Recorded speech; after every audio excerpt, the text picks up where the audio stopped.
Video में हम करेंगे क्लास 10th की जो हिंदी की पुस्तक रहती है क्षितिज भाग 2। उसमें जो है चैप्टर नंबर 14 रहता है। मनु भंडारी जी जिसकी लेखिका है। और सबसे पहले चैप्टर को शुरू करने से पहले हम मनु भंडारी जी का जो है जीवन परिचय या साहित्यिक परिचय के ऊपर चर्चा करेंगे। उसके बाद समरी जो सारांश करेंगे पाठ का, और उसके बाद हम जो है पाठ पढ़ेंगे। तो चलिए शुरू करते हैं वीडियो को। मनु भंडारी जी का जीवन परिचय। मनु भंडारी जी का जन्म जो है सन 1931 में गांव भानपुरा में हुआ था। ज़िला मंदसौर मध्य प्रदेश में इनका हुआ, परंतु इनकी इंटर तक की शिक्षा दीक्षा हुई राजस्थान के अजमेर शहर में। बाद में उन्होंने हिंदी में एमए किया। दिल्ली में मिरांडा हाउस कॉलेज में अध्यापन कार्य से अवकाश प्राप्ति के बाद आजकल दिल्ली में ही रहकर स्वतंत्र लेखन कर रही है। स्वातंत्र्योत्तर हिंदी कथा साहित्य की प्रमुख हस्ताक्षर मनु भंडारी की प्रमुख रचनाएं हैं। एक प्लेट सैलाब, मैं हार गई, यही है त्रिशंकु, यही सच है त्रिशंकु, ये इनके कहानी संग्रह है। आपका बंटी, महाभोज, ये इनके उपन्यास हैं। इसके अलावा इन्होंने फिल्म एवं टेलीविज़न धारावाहिक के लिए पटकथा भी लिखी। हाल ही में एक कहानी यह भी नाम से आत्मकथा का जो है प्रकाशन।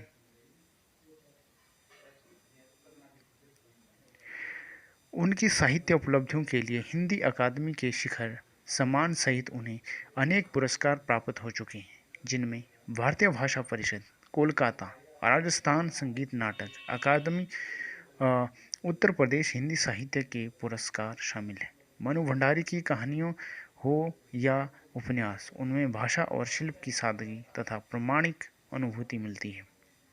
उनकी रचनाओं में स्त्री मन से जुड़ी अनुभूति की अभिव्यक्ति भी देखी जा सकती है। अब चलते हैं हम मनु भंडारी जी का जो चैप्टर रहता है, इसकी थोड़ी सी समरी को पहले हम जानेंगे, समझेंगे। इसके बाद हम जो आगे इसको पढ़ेंगे। एक कहानी यहवी के संदर्भ में सबसे पहले तो हम यह जान लें कि मनु भंडारी ने पारिभाषिक अर्थ में कोई सिलसिलेवार आत्मकथा नहीं लिखी है। अपनी आत्मकथ्य में उन्होंने उन व्यक्तियों और घटनाओं के बारे में लिखा है जो उनके उल्लेखनीय जीवन से जुड़े हुए हैं। संकलित अंश में मनु जी के किशोर जीवन से जुड़ी घटनाओं के साथ उनके पिताजी और उनकी कॉलेज की प्राध्यापिका शीला अग्रवाल का व्यक्तित्व विशेष तौर पर उभर कर आता है या आया है, जिन्होंने आगे चलकर उनके लेखकीय व्यक्तित्व के निर्माण में महत्वपूर्ण भूमिका निभाई। लेखिका ने यहाँ बहुत ही खूबसूरती से साधारण लड़की के असाधारण बनने के प्रारंभिक पड़ावों को प्रकट किया है। सन 1946 से लेकर 1947 की आज़ादी की आंधी में मनु जी को भी अछूता नहीं छोड़ा। छोटे शहर की युवा होती लड़की ने आज़ादी की लड़ाई में जिस तरह भागीदारी की, उसमें उसका उत्साह, ओज, संगठन क्षमता और विरोध करने का तरीका देखते ही बनता है। तो ये थी एक कहानी, यह भी मनु भंडारी जी की जो समरी। इसको आगे हम विस्तार पूर्वक जो है पढ़ेंगे। तो चलिए शुरू करते हैं। एक कहानी यह भी। मनु भंडारी जी लेखिका रहती है। जन्मी तो मध्य प्रदेश के भानपुरा गांव में थी, लेकिन मेरी यादों का सिलसिला शुरू होता है अजमेर के ब्रह्मपुरी मोहल्ले के उस 2 मंजिला मकान से, जिसकी ऊपरी मंजिल में पिताजी का साम्राज्य था, जहां वे निहायत अव्यवस्थित ढंग से फैली बिखरी पुस्तकों, पत्रिकाओं और अखबारों के बीच या तो कुछ पढ़ते रहते थे या फिर डिक्टेशन देते रहते थे। नीचे हम सब भाई बहनों के साथ रहती थी। हमारी बेपढ़ी लिखी, व्यक्तित्व विहीन माँ सवेरे से शाम तक हम सब की इच्छाओं और पिताजी की आज्ञाओं का पालन करने के लिए सदैव तत्पर अजमेर से पहले पिताजी इंदौर में थे। उनकी बड़ी प्रतिष्ठा थी। इनके पिता पहले कहाँ पे थे? अजमेर से पहले थे ये इंदौर में। उनकी बड़ी प्रतिष्ठा थी, सम्मान था, नाम था, यानी इनको काफ़ी बड़ा सम्मान था और नाम भी लोग जानते भी थे। अच्छा खासा उनका प्रभुत्व था। कांग्रेस के साथ साथ समाज सुधार के कामों से भी जुड़े हुए थे। शिक्षा के भी केवल उपदेश ही नहीं देते थे, बल्कि उन दिनों 8-8, 10-10 विद्यार्थियों को अपने घर रखकर पढ़ाया है, जिनसे जिनमें से कई तो बाद में ऊंचे ऊंचे ओहदे पर पहुंचे।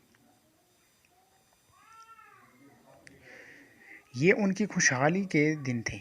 उन दिनों उनकी दरिया दिली के चर्चे भी कम नहीं थे। एक और वे बेहद कोमल और संवेदनशील व्यक्तित्व के थे, तो दूसरी ओर वे क्रोधी और अहंवादी। पर यह सब तो मैंने केवल सुना, देखा तब तो इन गुणों के भग्नावशेषों को ढोते पिता थे।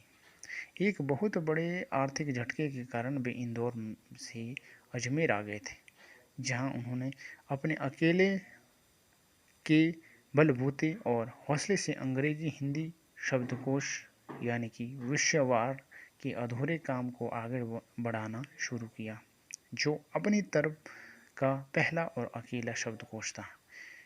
इसने इन्हें यश और प्रतिष्ठा तो बहुत दी, पर अर्थ नहीं, और शायद गिरती आर्थिक स्थिति ने ही उनके व्यक्तित्व के सारे सकारात्मक पहलू को निचोड़ना शुरू कर दिया है।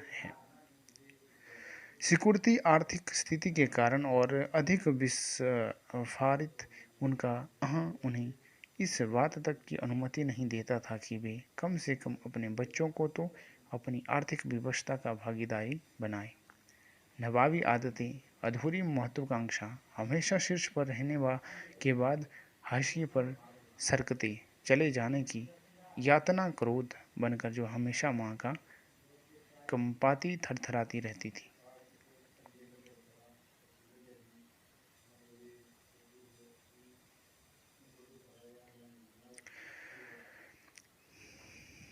कंपाती थरथराती रहती थी।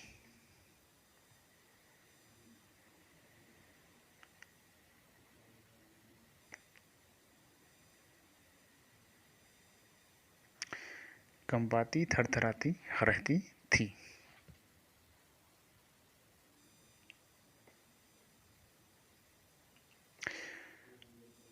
अपनों के हाथों विश्वासघात की जाने कैसे गहरी चोट होगी। वे जिन्होंने आंख मूंद कर सबका विश्वास करने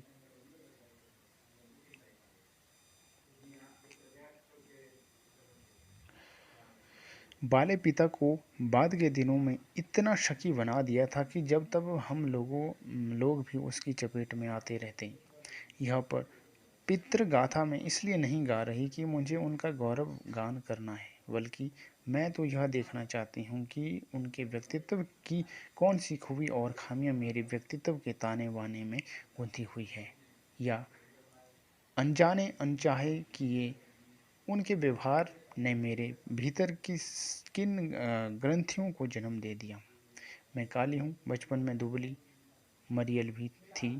गोरा रंग पिताजी की कमजोरी थी। सो बचपन में मुझसे 2 साल बड़ी, खूब गोरी, स्वस्थ और हंसमुख बहन सुशीला से हर बात में तुलना और फिर उसकी प्रशंसा ने ही क्या मेरे भीतर ऐसे गहरे हीन भाव की ग्रंथि पैदा नहीं कर दी थी कि नाम, सम्मान, प्रतिष्ठा पाने के बावजूद आज तक मैं उससे उबर नहीं पाई। आज भी परिचय करवाते समय जब कोई कुछ विशेष ताल लगाकर मेरी उल्लेखनीय उपलब्धियों का जिक्र करने लगता है तो मैं संकोच से सिमट ही नहीं जाती, बल्कि गढ़ने गढ़ने को आती हूँ। शायद अचेतन की किसी परत के नीचे दबी इसी हीन भावना के चलते मैं अपनी किसी भी उपलब्धि पर भरोसा नहीं कर पाती। सब कुछ मुझे तुक्का ही लगता है। पिताजी के जिस शख्स स्वभाव में कभी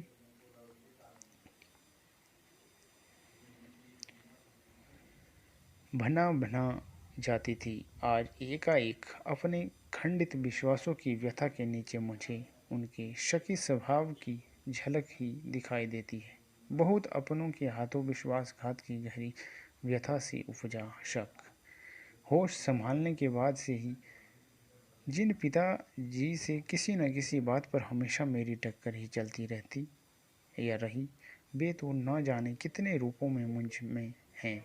कहीं कुंठाओं के रूप में, कहीं प्रतिक्रिया के रूप में, तो कहीं प्रतिछाया के रूप में। केवल बाहरी भिन्नता के आधार पर अपनी परंपरा और पीढ़ियों को नकारने वाला को क्या सचमुच इस बात का बिल्कुल एहसास नहीं होता कि उनका आसन अतीत किस कदर उनके भीतर जड़ जमाए बैठा रहता है। समय का प्रवाह भले ही हमें दूसरी दिशा में बहाकर ले जाए, स्थितियों का दबाव भले ही हमारा रूप बदल दे, हमें पूरी तरह उससे अ, मुक्ति तो नहीं मुक्त तो नहीं ही कर सकता। पिता के ठीक विपरीत थी हमारी बेपढ़ी लिखी माँ। धरती से कुछ ज्यादा ही धैर्य और सहन शक्ति की शायद उनमें। पिताजी की हर ज्यादती को अपना प्राप्य और बच्चों की हर उचित अनुचित फरमाइश और जिद को अपना फर्ज समझकर बड़े सहज भाव से स्वीकार करती थी वे।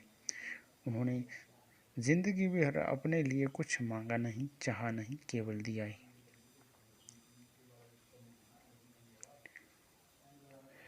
हम भाई बहनों का सारा लगाव शायद सहानुभूति से उपजा माँ के साथ, लेकिन निहायत असहाय मजदूरी में लिपटा उनका यह त्याग कभी मेरा आदर्श नहीं बन सका। न उनका त्याग, न उनकी सहिष्णुता। खैर जो भी हो, अब यह पैतृक पुराण यही समाप्त कर अपने पर जो है लौटती हूँ।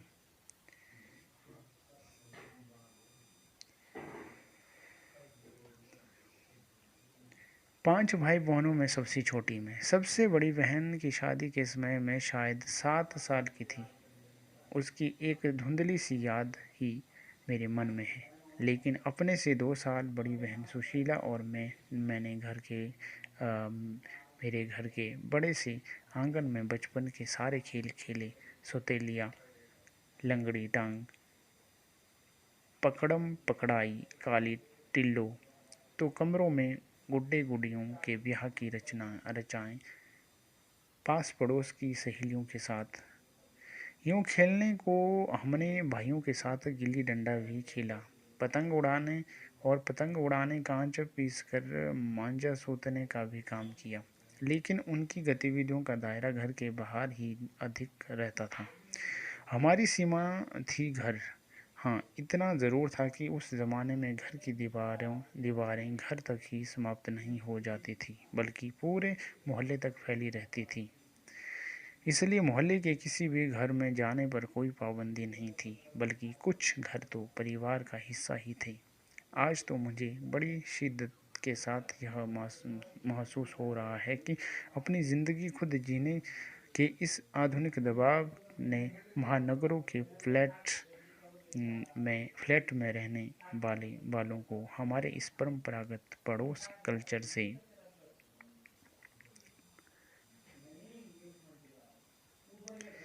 विच्छिन्न करके हमें कितना संकुचित, असहाय और असुरक्षित बना दिया है। मेरी कम से कम 1 दर्जन आरंभिक कहानियों के पात्र इसी मोहल्ले के हैं, जहां मैंने अपनी किशोरावस्था गुजार अपनी युवावस्था का आरंभ किया था। 1-2 को छोड़कर उनमें से कोई भी पात्र मेरे परिवार का नहीं है। बस इनको देखते सुनते इनके बीच में ही मैं बड़ी हुई थी। लेकिन इनकी छाप मेरे मन पर कितनी गहरी थी, इस बात का एहसास तो मुझे कहानियाँ लिखते समय ही हुआ। इतने वर्षों के अंतराल में भी उनकी भागिमा भाषा किसी को भी धुंधला नहीं किया था, और बिना किसी विशेष प्रयास के बड़े सहज भाव से वे उतरते चले गए थे। उसी समय के दा साहब अपने व्यक्तित्व की अभिव्यक्ति के लिए अनुकूल परिस्थितियां पाते ही महाभोज में इतने वर्षों बाद कैसे एकाएक जीवित हो उठे, यह मेरे अपने लिए भी आश्चर्य का विषय था, एक सुखद आश्चर्य का। उस समय तक हमारे परिवार में लड़की के विवाह के लिए अनिवार्य योग्यता थी उम्र में 16 वर्ष और शिक्षा में मैट्रिक। सन 44 में सुशीला ने यह योग्यता प्राप्त की और शादी करके कोलकाता चली गई। दोनों बड़े भाई भी आगे पढ़ाई के लिए बाहर चले गए। इन लोगों की छत्रछाया के हटते ही पहली बार मुझे नए सिरे से अपने वजूद का एहसास हुआ। पिताजी का ध्यान भी पहली बार मुझ पर केंद्रित हुआ। ये मनु भंडारी कह रही है। लड़कियों को जिस उम्र में स्कूली शिक्षा के साथ साथ सुगढ़ गृहिणी और कुशल पाक शास्त्री बनाने के नुस्खे जुटाए जाते थे, पिताजी का आग्रह रहता था कि मैं रसोई से दूर रहूं। रसोई को वे भटिया भटियार खाना कहते थे और उनके हिसाब से वहां रहना अपनी क्षमता और प्रतिभा को भट्टी में झोंकना था। घर में आए दिन विभिन्न राजनीतिक पार्टियों के जमावड़े होते थे और जमकर बहसें होती थी। नेक्स्ट पेज के ऊपर चलते हैं। बहस करना पिताजी का प्रिय शगल था। चाय पानी या नाश्ता देने जाती तो पिताजी मुझे भी वहीं बैठने को कहते।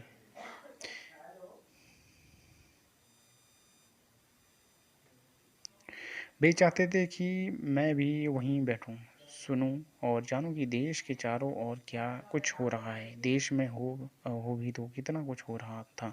सन 1942 के आंदोलन के बाद से तो सारा देश जैसे खाली ही रहा था, लेकिन विभिन्न राजनीतिक पार्टियों की नीतियां, उनके आपसी विरोध का मतभेदों की तो मुझे दूर दूर तक कोई समझ नहीं थी। हाँ, क्रांतिकारियों और देशभक्त शहीदों के रोमानी आकर्षण, उनकी कुर्बानियों से ज़रूर मन आक्रांत रहता था। 10वीं कक्षा तक आलम यह था कि बिना किसी खास समझ के घर में होने वाली बहसें सुनती थी और बिना चुनाव किए, बिना लेखक की अहमियत से परिचित हुए किताबें पढ़ती थी। लेकिन सन 1945 में जैसे ही 10वीं पास करके मैं फर्स्ट ईयर में आई, हिंदी की प्राध्यापिका शीला अग्रवाल से परिचय हुआ। किसका? मनु भंडारी जी का। सावित्री गर्ल्स हाई स्कूल, जहाँ मैंने ककहरा सीखा। 1 साल पहले ही कॉलेज बना था। वे इसी साल नियुक्त हुई थी। उन्होंने बाकायदा साहित्य की दुनिया में प्रवेश करवाया। मात्र पढ़ने को चुनाव करके पढ़ने में बदला, खुद चुन चुन कर किताबें दी। पढ़ी हुई किताबों पर बहस की तो 2 साल बीतते साहित्य की दुनिया शरत प्रेमचंद्र से बढ़कर जैनेन्द्र, अगेय, यशपाल, भगवती चंद्र वर्मा तक फैल गई और फिर तो फैलती ही चली गई। उस समय जैनेन्द्र जी की छोटे छोटे सरल सहज वाक्यों वाली शैली ने बहुत आकृष्ट किया था। सुनीता उपन्यास इनका बहुत अच्छा लगा था। सुनीता उपन्यास उनको, और अगेय जी का उपन्यास शेखर ए जीवनी वेरी इंपॉर्टेंट रहता है, पढ़ा ज़रूर, पर उस समय वह मेरी समझ के सीमित दायरे में नहीं समा नहीं पाया था। कुछ सालों बाद नदी के द्वीप पढ़ा तो उसने मन को इस कदर बांधा कि उसी झोंक में शेखर को फिर से पढ़ गई। इस बार कुछ समझ में समझ के साथ, यह शायद मूल्यों के मंथन का युग था। पाप पुण्य, नैतिक अनैतिक, सही गलत की बनी बनाई धारणाओं के आगे प्रश्न चिन्ह ही नहीं लग रहे थे, उन्हें ध्वस्त भी किया जा रहा था। इसी संदर्भ में जैनेन्द्र का त्यागपत्र, भगवती बाबू का चित्रलेखा पढ़ा और शीला अग्रवाल के साथ लंबी लंबी बहसें करते हुए उस उम्र में जितना समझ सकी थी समझा। शीला अग्रवाल ने साहित्य का दायरा ही नहीं बढ़ाया था, बल्कि घर की चार दीवारों के बीच बैठकर देश की स्थितियों को जानने समझने का सिलसिला पिताजी ने शुरू किया था। उन्होंने वहां से खींचकर उसे भी स्थितियों की सक्रिय भागीदारी में बदल दिया। सन 1946 से 47 के दिनों वे स्थितियां, उनमें वैसे भी घर में बैठे रहना संभव था। भला प्रभात फेरियां, हड़तालें, जुलूस, भाषण, हर शहर का चरित्र था और पूरे दमखम और जोश खरोश के साथ इन सबसे जुड़ना हर युवा का उन्माद मैं भी युवा थी और शीला अग्रवाल की जोशीली बातों ने रंगों में बहते खून को लावे में बदल दिया था। स्थिति यह हुई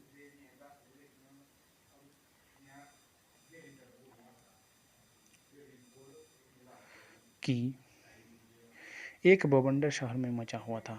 एक घर में पिताजी की आज़ादी की सीमा यही तक की थी कि उनकी उपस्थितियों में घर में आए लोगों के बीच उठूं बैठूं जानू समझू या हाथ उठा उठा कर नारे लगाती, हड़तालें करवाती, लड़कों के साथ शहर की सड़कें नापती। लड़की को अपनी सारी आधुनिकता के बावजूद बर्दाश्त करना उनके लिए मुश्किल हो रहा था। तो किसी की दी हुई आज़ादी के दायरे में चलना मेरे लिए जब रंगों में लहू की जगह लावा बहता तो सारे निषेध, सारी वर्जनाएं, सारा भय कैसे ध्वस्त हो जाता है, यह तभी जाना। और अपने क्रोध से सबको थरथरा देने वाले पिताजी की टक्कर लेने का जो सिलसिला तब शुरू हुआ था, राजेंद्र से शादी की तब तक वह चलता ही रहा। यश कामना, बल्कि कहूँ कि यश लिप्सा पिताजी की सबसे बड़ी दुर्बलता थी। यानी कि पिताजी का सबसे बड़ी यश और था, उनका काफ़ी नाम था और इसका उनके ऊपर बट्टा लगाना ये सबसे बड़ी जो दुर्बलता थी, कमजोरी थी उनकी। उनके जीवन की धुरी था यह सिद्धांत कि व्यक्ति को कुछ विशिष्ट बनकर जीना चाहिए, कुछ ऐसे काम करने चाहिए कि समाज में उनका नाम हो। ये उनकी सोच थी। सम्मान हो, प्रतिष्ठा हो, वर्चस्व हो। इसके चलते ही मैं एक बार अपने कोप से बच गई थी। एक बार कॉलेज से प्रिंसिपल का पत्र आया कि पिताजी आकर मिले और बताए कि मेरी गतिविधियों के कारण मेरे खिलाफ अनुशासनात्मक कार्रवाई क्यों की जाए। पत्र पढ़ते ही पिताजी आग बबूला हो गए और यह लड़की मुझे कहीं मुंह दिखाने के लायक नहीं रखेगी, यह उन्होंने उनके विचार किया। पता नहीं क्या क्या सुनना पड़ेगा वहाँ जाकर। 4 बच्चे पहले भी पढ़े, किसी ने ये दिन नहीं दिखाया। गुस्से से भरनाते हुए ही वे गए थे कि लौटकर क्या कर बर्पा होगा, इसका अनुमान था। सो मैं पड़ोस की एक मित्र के यहाँ जाकर बैठ गई। माँ को कह दिया कि लौटकर बहुत कुछ गुबार निकल आ जाए तब बुलाना। लेकिन जब माँ ने आकर कहा कि वे तो खुश ही हैं वल्ली चली चल, तो विश्वास नहीं हुआ। गई तो सही, लेकिन डरते डरते। सारे कॉलेज की लड़कियों पर इतना रोब है तेरा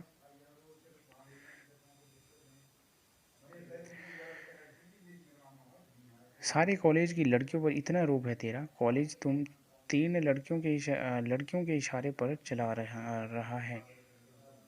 रहा है।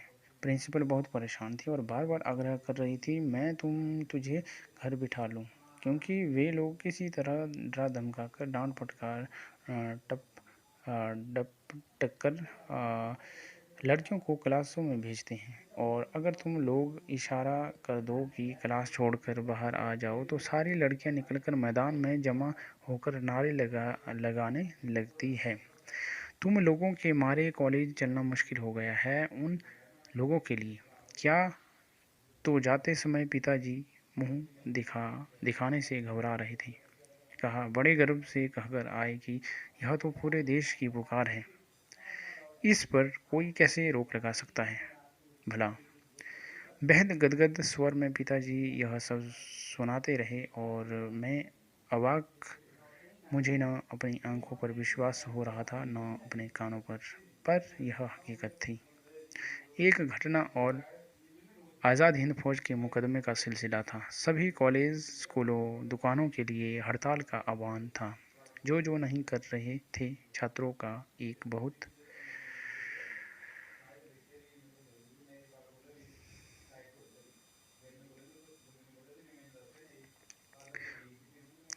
बड़ा समूह वहाँ जाकर हड़ताल करवा रहा था। शाम को अजमेर का पूरा विद्यार्थी वर्ग चौपड़ यानी कि मुख्य बाजार का चौराहा जिसे कहते हैं पर इकट्ठा हुआ और फिर हुई भाषणबाजी।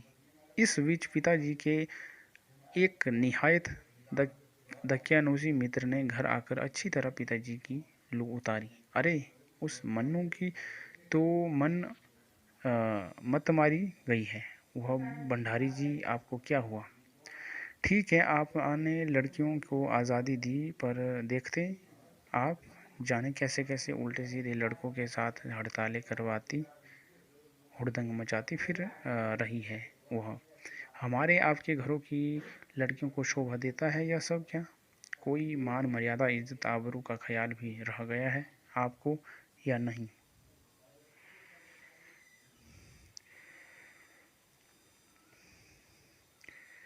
वे तो आग लगाकर चले गए और पिताजी सारे दिन भवकते रहे। बस अब यही रह गया है। लोग घर आकर थू थू करके चले आए।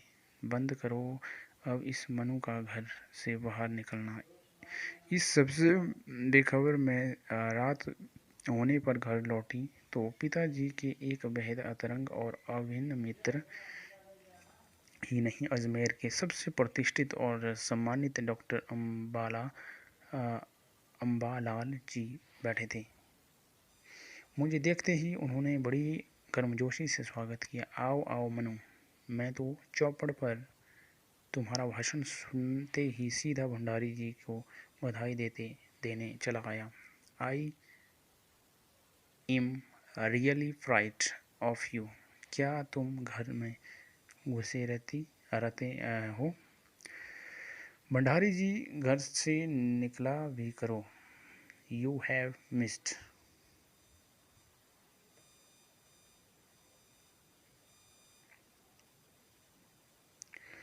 Something something. और वे धुआंधार तारीफ करने लगे। वे बोलते जा रहे थे और पिताजी के चेहरे का संतोष धीरे धीरे गर्व में बदलता जा रहा था। भीतर जाने पर माँ ने दोपहर के गुस्से वाली बात बताई तो मैंने राहत की सांस ली। आज पीछे मुड़कर देखती हूँ तो इतना तो समझ में आता है कि क्या तो उस समय मेरी उम्र थी और क्या मेरा भाषण रहा होगा। यह तो डॉक्टर साहब का स्नेह था जो उनके मुंह से प्रशंसा बनकर वह रहा था। या यह भी हो सकता है कि आज से 50 साल पहले अजमेर जैसे शहर में चारों ओर से उमड़ उमड़ती भीड़ के बीच एक लड़की का बिना किसी संकोच और झिझक के यूं धुआंधार बोलते चले जाना ही इसके मूल में रहा हो। पर पिताजी कितनी तरह के अंतर विरोध के बीच जीते थे। वे एक और विशिष्ट बनने और बनाने की प्रबल लालसा तो दूसरी ओर अपनी सामाजिक छवि के प्रति भी उतने ही सजगता। पर क्या यह संभव है? क्या पिताजी को इस बात का बिल्कुल भी एहसास नहीं था कि इन दोनों का तो रास्ता ही टकराहट का है?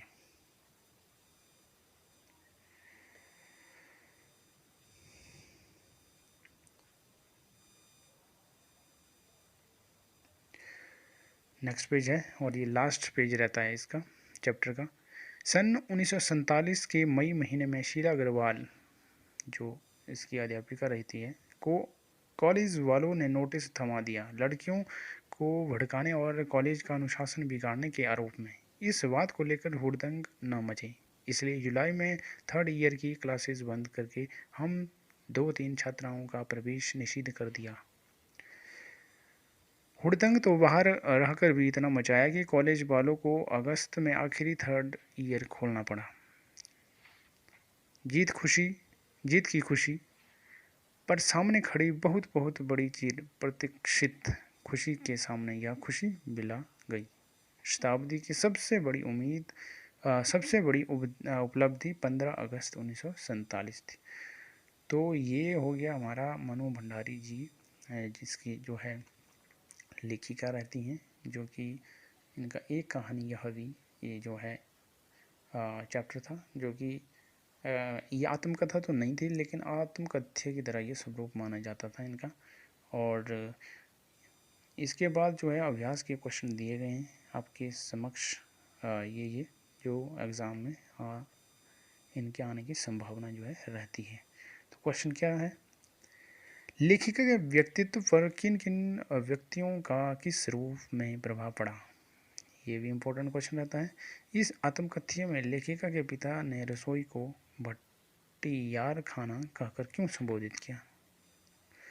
फिर है तीसरा, वह कौन सी घटना थी जिसके बारे में सुनने पर लेखिका को न अपनी आंखों पर विश्वास हो पाया और न अपने कानों पर। नेक्स्ट है, लेखिका की अपने पिता से वैचारिक टकराहट को अपने शब्दों में लिखी। और पांचवा है, इस आत्मकथा के आधार पर या कथ्य के आधार पर स्वाधीनता आंदोलन के परिदृश्य का चित्रण करते हुए उसमें मनु जी की भूमिका का रेखांकित कीजिए। तो ये थी जो है मनु भंडारी जी की जो चैप्टर रहता है एक कहानी या